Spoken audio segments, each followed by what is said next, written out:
usajili kwenye walkathon hii tumezitenga katika makundi mawili.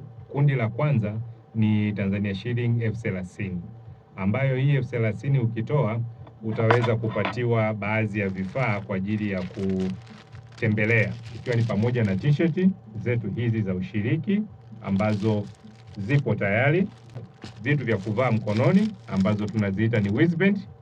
Utapatiwa kofia maalum kwa ajili ya kupita nayo msituni. Utapewa namba maalum ya ushiriki ili kusudi tuweze kukutambua kama wewe ni mshiriki wa kwetu kama jinsi ilivyo. Na baada ya kuwa umemaliza matembezi hayo utapatiwa medali maalum ya ukumbusho. Kwa hiyo hii package yote ni shilingi elfu 30. Hilo ni kundi la kwanza. Kundi la pili? Kundi la kwanza. Kundi la pili ni wale wa shilingi elfu 90. Ambapo ukitoa hii shilingi elfu 90, hivi vyote tulivyovitaja awali utavipata, lakini tutakuongezea kitu cha kulala camping pamoja na kula pamoja na vinywaji. Ina maana kwamba ukitoa shilingi elfu 90 ni siku ya Ijumaa usiku, utakwenda kulala hifadhini, utakula chakula cha usiku, lakini pia utapata supu asubuhi na utapata vifaa hivi vyote. Hizo ndizo gharama za usajili.